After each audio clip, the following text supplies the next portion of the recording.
పరిచినందుకై మీకు స్తోత్రాలు. జీవము కలిగిన మీ మాటలను ఈ సమయంలో మేము ధ్యానిస్తూ ఉన్నాం. వాటి ద్వారా మమ్మల్ని బలపరచబోతున్నారా మేము నమ్ముచున్నాం. వాటి ప్రకారమే నడవగలిగినటువంటి కృప సన్నిధిలో ఉన్నటువంటి నీ ప్రియబిడ్డలందరికీ అనుగ్రహించి మీరే మహిమ పొందమని, ఆ మాటల ద్వారా మమ్మల్ని ధైర్యపరచమని, శక్తితో, క్షేమముతో, సంతోషముతో నా ప్రభ మమ్మల్ని బలపరిచి ముందుకు నడిపించమని యేసుక్రీస్తు సర్వశక్తి కలిగినటువంటి నామమున ప్రార్థన అడిగి వేడుకొనుచున్నాము తండ్రి.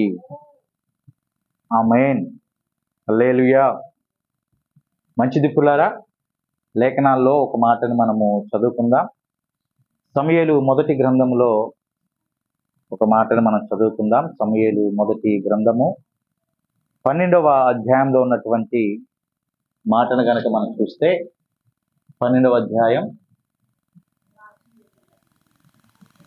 22వ వచనాన్ని మనము 12వ అధ్యాయము 22వ వచనాన్ని మనము చూడగలిగినట్లయితే అక్కడ రాయబడుతున్నటువంటి ఒక శ్రేష్టమైనటువంటి మాట మనం చదువుకుందాం పుల్లరా. యెహోవా మిమ్మును తనకు జనముగా చేసుకొనుటకు ఇష్టము కలిగి ఉన్నాడు. తన ఘనమైన నామము నిమిత్తము తన జనులను ఆయన విడనాడడు. దేవునికి స్తోత్రం. చాలా శ్రేష్టమైనటువంటి మాటను అక్కడ మనం చూస్తా ఉన్నాం పిల్లరా. దేవదేవుడు మనందరినీ కూడా తన బిడ్డలుగా, తన జనులుగా చేసుకోవటానికి ఆయన ఇష్టము కలిగి ఉన్నాడంట. ఎవరండి ఇష్టము కలిగి ఉంది మన మీద? దేవదేవునికి మనందరినీ కూడా ఆయన జనులుగా చేసుకోవటానికి చాలా ఇష్టం కలిగి ఉన్నారంట. చూడండి, ఆయనకి ఏ తారతమ్య భేదమై ఉందా? అందరినీ తనకి జనులుగా చేసుకోవడానికి ఒకే ఇష్టం ఉంది. అయితే మనుషులుగా మన ఇష్టాలు ఎలాగుంటాయి? మనకు కొంతమంది అంటే ఇష్టం ఉండదు కదండి. నీ పక్కన ఇంటోళ్ళు నీకు ఇష్టం ఉండదు,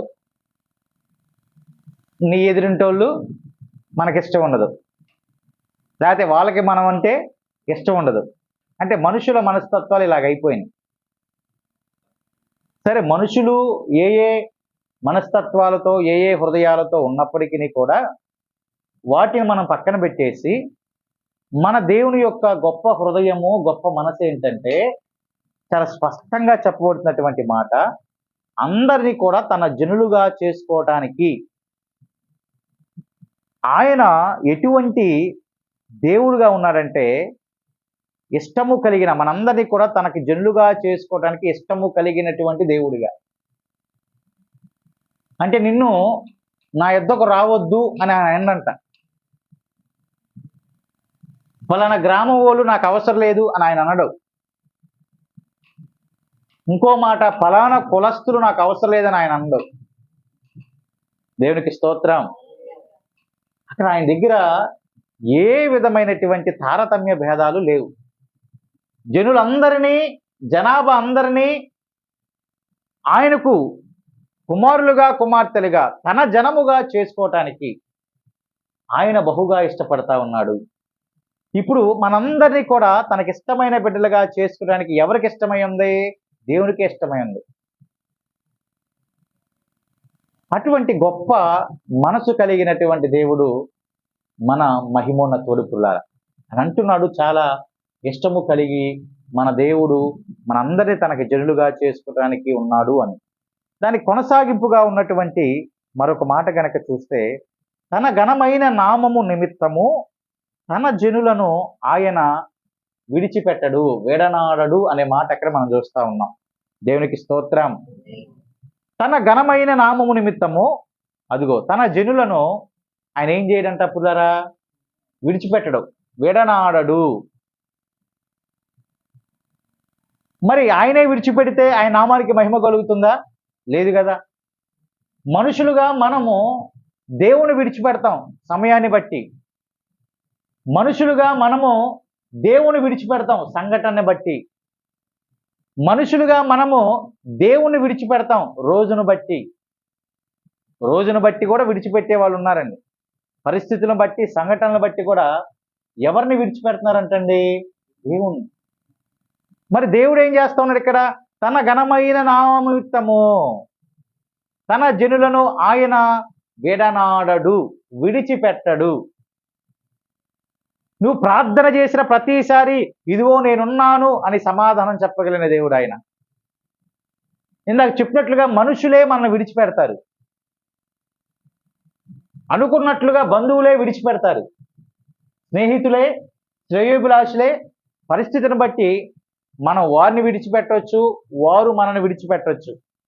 ఏమో ఎప్పుడు ఎలా జరుగుతుందో మనకైతే తెలియదు. కానీ పిల్లలు గమనించండి, ఇక్కడ ఒక మాట, తన జనులుగా చేసుకున్నటువంటి వారిని ఎవరినైనా సరే, ఏ బిడ్డనైనా సరే, ఆయన మాత్రము వారిని విడిచిపెట్టడు. ఇప్పుడు మనల్ని ఆయన ఏం చేయడంట? విడిచిపెట్టడు. విడిచిపెడితే ఆయన నామానికి అవమానమే కదా, అవునా కదా పిల్లరా? తన ఘనమైన నామము నిమిత్తము మనల్ని విడిచిపెట్టడు పిల్లరా.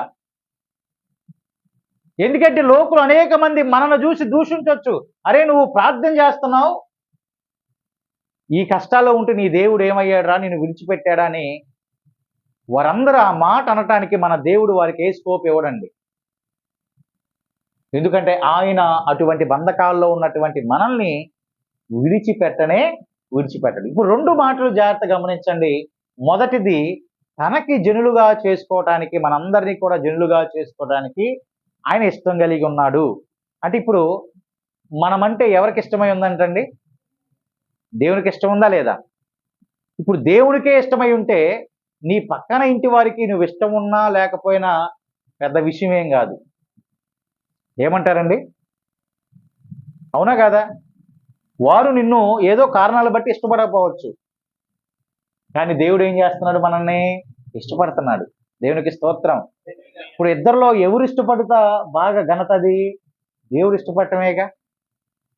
దేవుడు ఇష్టపడటమే బహు ఘనతకు కారణం కదా పుల్లరా. కాబట్టి అది మొదటి కారణం. రెండోది, తన నామము నిమిత్తము, ఘనమైన నామము నిమిత్తము నిన్ను నన్ను ఎప్పటికీ ఆయన విడిచిపెట్టే దేవుడు కానే. జాగ్రత్త, ఈ రెండు మాటల్ని జ్ఞాపకం పెట్టుకోండి. మరొక వచనాన్ని మీకు చూపిస్తా. 64వ అధ్యాయం యెషయా గ్రంథం, 64వ అధ్యాయం యెషయా గ్రంథం 64వ అధ్యాయంలో 7వ వచనాన్ని మనం ఒకసారి చదువుకుందాం. అక్కడ రాయబడుతున్నటువంటి మాటను గనక మనం చూస్తే 64వ అధ్యాయం 7వ వచనం చదవండి. మొర్రపెట్టువాడు ఒకడును లేకపోయిను, నిన్ను ఆధారము చేసుకొనుటకై ప్రోత్సాహపరుచుకునేటటువంటి వాడు ఒకడును కూడా లేడు. జాగ్రత్తగా మాట ఆలకించండి పుల్లారా. ఏమని ఉంది అక్కడ? నీవు మాకు ముఖమును ఏం చేసావంట? చాటు చేసుకున్నావు.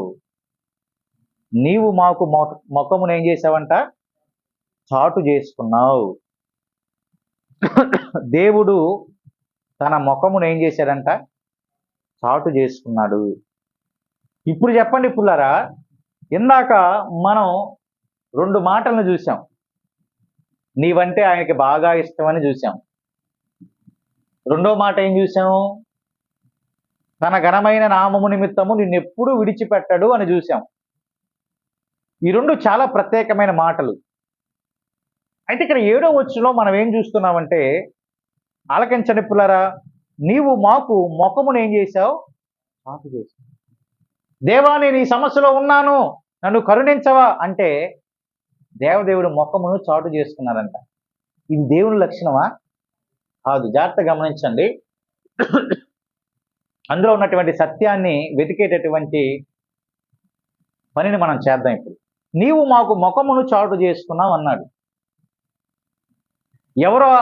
ఎవరు ఇలాగుంటారంటే పుల్లారా గమనించండి. ఇప్పుడు ఏదైనా నేను అడిగాను అనుకోండి, ఒక మనిషిని అడిగాను అనుకోండి, ఒక మనుషుడు పదే పదే అడిగి ఇవ్వలేదు అనుకున్నటువంటి టైంలో ఒకవేళ ఆ మనుషుడు నాకు ముఖాన్ని చూపించలేకపోవచ్చాము. ఎందుకు? అరే ఆ అబ్బాయి చాలాసార్లు అడిగాడు, నేను ఇవ్వలేకపోయాను, ఉండి కూడా ఇవ్వలేకపోయాను అని ముఖాన్ని మనం తప్పించుకొని, ఆయన ముఖాన్ని తప్పించుకొని తిరగొచ్చు. దాన్ని ఏమంటామంటే మనం ముఖాన్ని చాటు చేసుకోవటం అంటాం. అంతే కదండి దాని అర్థం. లేకపోతే ఒరేయ్ ఇది పొద్దాకన నిసికిస్తున్నారా అని కొంతమంది ఏం చేస్తారు, ముఖాన్ని చాటు చేసుకుంటారు. అంటే మనతో ఏ మాత్రం సంబంధం లేకుండా వారి పనిలో వాళ్ళు నిమగ్నమైపోయి ఉంటారు. దేవుని యొక్క గొప్ప లక్షణం ఆయన ఇష్టపడ్డాడు అని. రెండోది తన ఘనమైన నామము నిమిత్తము నిన్ను విడిచిపెట్టడు అని. మరి ఇక్కడ రాయబడుతున్నటువంటి మాట, ఆయన తన ముఖమును ఏం చేశాడంటే చాటు చేసుకున్నాడు. అంటే దాదాపుగా చాటు చేసుకోవటం అంటే మరి ఇప్పుడు మన మీద ఇష్టం లేనట్లేగా. చాటు చేసుకోవటం అంటే ఇప్పుడు నేను విడిచిపెట్టినట్లేగా. విడిచిపెడితే అలా చాటు చేసుకుంటాడా పుల్లారా? లేదు, ఏమాత్రం లేదు. ఇష్టం కలిగి ఉంటే ఎవరు కూడా అలాగ చేయరు. కానీ ఎందుకు ఆ పరిస్థితి వచ్చింది? ఎందుకు ఆయన తన ముఖమును చాటుగా చేసుకున్నాడంటే కారణం కూడా అక్కడే రాయబడి ఉంది పుల్లారా. జాగ్రత్తగా ఆ కారణాన్ని కూడా మనం చూద్దాం. మా దోషముల చేత నీవు మమ్మును కరిగించుకున్నావు. చూడండి, కరిగించి ఉన్నావు అనే మాట అక్కడ మనం చూస్తున్నాం.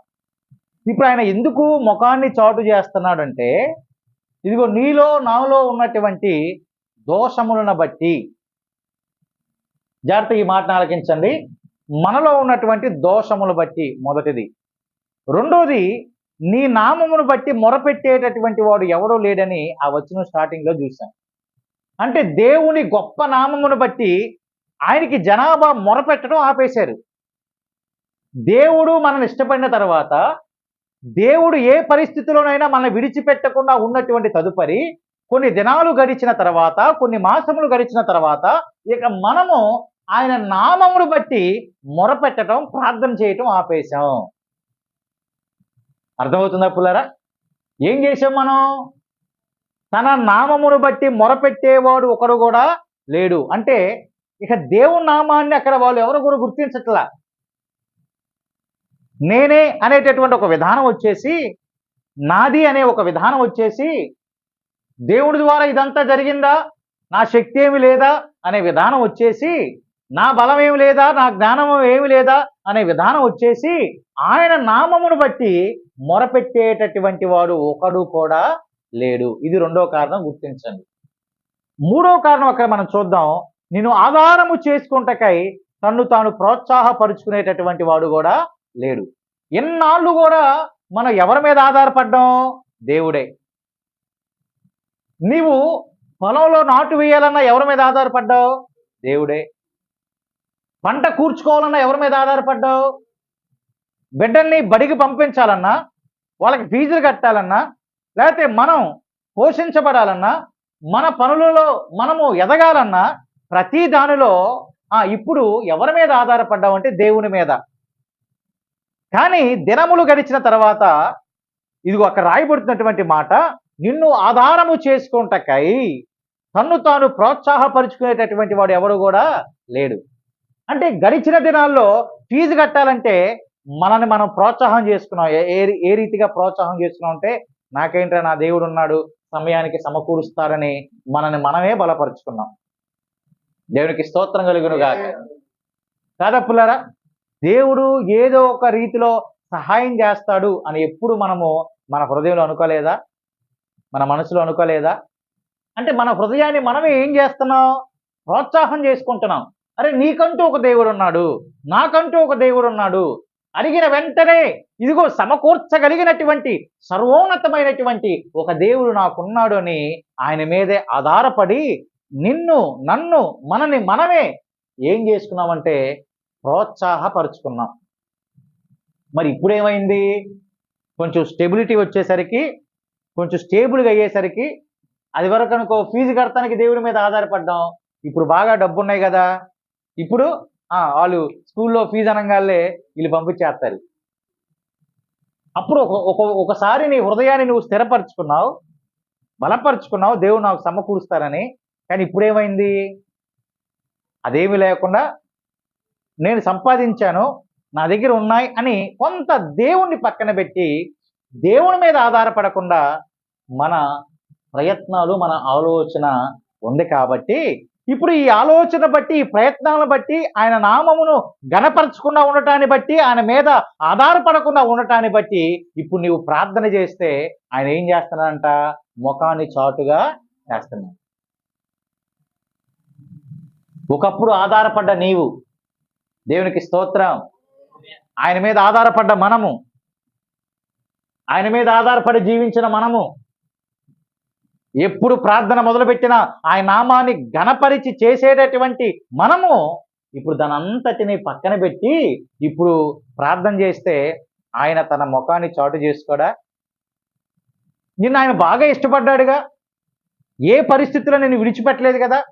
మరి అదే పరిస్థితి ఇప్పుడు మనకెందుకు లేదు అంటే, నీవు మన దేవుని ఆధారం చేసుకోకోకుండా, దేవుని గుర్తించకుండా, ఆధారపడకుండా, ఆయన నామాన్ని మరి స్తుతించి గణపరచకుండా మహిమపరచకుండా ఉన్నంత కాలము, గమనించండి ఈ మాట, ఆయన తన ముఖాన్ని చాటు చేసుకుంటానే ఉంటాడు.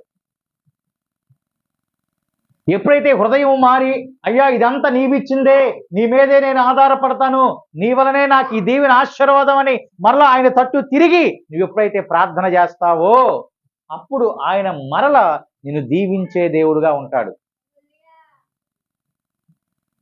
కానీ నిజానికి ఆయన స్వభావం అది కాదు పుల్లారా. ఆయన స్వభావం ఏమాత్రం నేను విడిచిపెట్టేటటువంటి స్వభావం కాదు. కానీ నీ క్రియలను బట్టి, పనులను బట్టి, స్వభావాన్ని బట్టి అలాగ కొన్ని దినాల పాటు ప్రభు తన ముఖాన్ని చాటు చేసుకున్నా, కానీ తన బిడ్డల్ని ఎప్పటికీ కూడా అలాగ విడిచిపెట్టి ఆనందముగా సంతోషంగా ఉండే దేవుడు మన దేవుడు కాదండి. కానీ ఒకవేళ నువ్వు అలాగే ఉంటే, ఇక అయిపోయింది, నేను స్టేబుల్ అయిపోయాను, స్టెబిలిటీగా ఉన్నాను, నాకేమి ఇబ్బంది లేదులే అని గనక మనం ఆలోచన ధోరణి గనక మారితే, అక్కడ లేఖనం ఏమని మాట్లాడుతూ ఉందంటే పుల్లరా, మనం కరిగించబడతాం. ఏమవుతాం? దేవుడు మనల్ని కరిగిస్తాడు. కొవ్వొత్తి ఎలాగైతే కరిగిపోయిద్దో, కరిగిపోయిన కొవ్వొత్తి మళ్ళీ అలాగే ఉండిద్దండి? ఉండిద్దా? ఉండదు కదా, కరిగిపోతానే ఉండిద్ది. మరి మన దోషముల చేత మనమే ఏం చేస్తున్నాం? కరిగించబడుతున్నాం, కరిగిపోతా ఉన్నాం. ఇంత పని చేస్తున్నా, ఎంతగా ఆలోచిస్తున్నా, ఎంతగా చేస్తున్నా సమృద్ధి అనేది లేదు, దీవెన అనేది లేదు, ఆశీర్వాదం అనేది లేదు. సరే డబ్బులు లేకపోతే లేకపోయినాయి, నెమ్మది లేదు, సమాధానం లేదు, ఆందోళన, అలజడి. ఎందుకు ఇదంతా? కరిగించబడుతున్నాం. దేనిని బట్టి? దోషముల చేత. దేని బట్టి? ఆయన మీద ఆధారపడపోవటాన్ని బట్టి. దేని బట్టి? ఆయన నామానికి రావాల్సిన ఘనత మన ద్వారా రాకపోవటాన్ని బట్టి. ఇదిగో ఇప్పుడు మనం కరిగించబడుతున్నామని ఆయన తన ముఖమును చాటు చేసుకున్నాడని మనం గమనించాలి. అయినా ఆయన జాలిపడే దేవుడే. దేవునికి స్తోత్రం కలుగును గాక. ఆయన కోపం నిమిషం మాత్రమేగా, అవునా కాదా? మరి నీ కోపం నా కోపం ఎంత దాకండి? అరే చచ్చేదాకా ఆడితో మాట్లాడరా. మన కోపం ఎంతవరకు అంట? ఆయనన్నా చావాలి, మనమన్నా చావాలి. అంటే అంత సహజంగా ఇలాగంటారా లేదా? చచ్చేదాకా నేను మాట్లాడరా. మళ్ళీ ఎవరు వాళ్ళు? నీ తోడబుట్టిన వాళ్ళు అయి ఉంటారు. ఎవరు వాళ్ళు? ఈ రక్త సంబంధులే, తోడబుట్టిన వాళ్ళే. నీ కోపం ఎంతవరకు అంట? చచ్చేదాకా. మరి ఆయనే అలాగనుకుంటే? ఆయన ఏమంటున్నాడు? నువ్వు మారితే ఇగో మరలా నీకు మునుపటి స్థితి అంటున్నాడు. దేవునికి స్తోత్రం. మారితే, మనసు మార్చుకుని నా నామాన్ని గణపరచడానికి నువ్వు ఇష్టపడితే, నా మీద ఆధారపడటానికి ఇష్టపడితే, నా మీద ఆధారపడి నువ్వు ప్రోత్సాహం చేసుకుని నా దేవుడు నాకు తోడుగా ఉన్నాడని నీవు గనక అలా అనటం మొదలు పెడితే, అదిగో మరలా నిన్ను ఇష్టపడి నిన్ను విడిచిపెట్టే దేవుడుగా ఏమాత్రం ఆయన ఉండకుండా నిన్ను బలపరిచే దేవుడుగా ఉన్నాడు. అలా ఉన్నంత కాలము మనం కరిగిపోతానే ఉంటామండి. దీవెన చూస్తామా? చూడం. మేలును చూస్తామా? చూడం. కరిగిపోతా ఉంటాం. సంవత్సరాలు గడుతాయి కానీ మన జీవితాల్లో ఎదుగుదల అనేటటువంటిది ఏమాత్రం ఉండనే. ఎందుకు? మన దోషముల చేత ఆయన తన ముఖాన్ని చాటు చేసుకున్నాడు. కానీ ఏ దోషం మనలో లేదనుకోండి, అయ్యా అనంగాలే ఆయన మనని అదిగో పలకరిస్తాడు. అయ్యా నువ్వు పిలవగాలే ఆయన మనని ప్రోత్సహిస్తాడు. తండ్రి అని నువ్వు పిలవంగాలే ఆయన మనం బలపరుస్తాడు. ఎప్పుడు? ఏ దోషము మనలో లేనంత కాలము, ఏ అపవిత్రత మనలో లేనంత కాలం ఒక పిలుపే ఆయన కదిలిచ్చిద్ది పుల్లారా. తండ్రి అని నువ్వు పిలిచే పిలిపే ఆయన కదిలిచ్చి దేవదూతల సైన్య సమూహాన్ని కూడా కదిలించేటట్లు చేసేది ఏంటంటే పవిత్ర హృదయముతో చేసే ఒక చిన్న ప్రార్థనలో నువ్వు పలికిన తండ్రి అనే ఒక మాట. ఆమేన్. ఏ మాట అంట?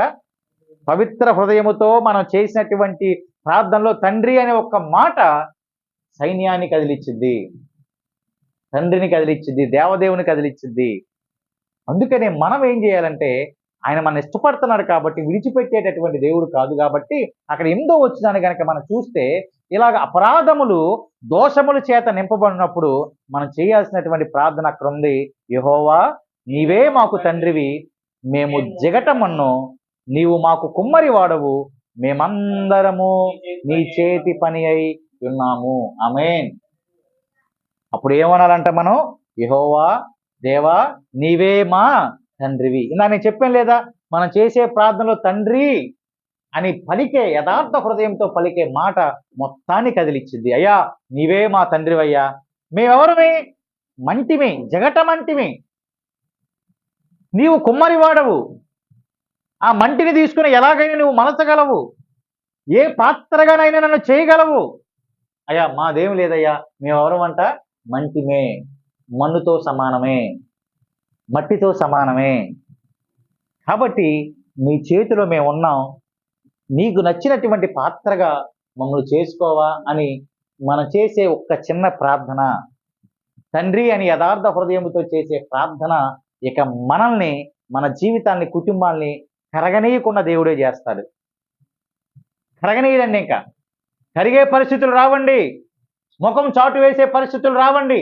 నువ్వు పిలిచిన ప్రతిసారి తండ్రే వేగిరపడతాడు, తండ్రే సిద్ధపడతాడు.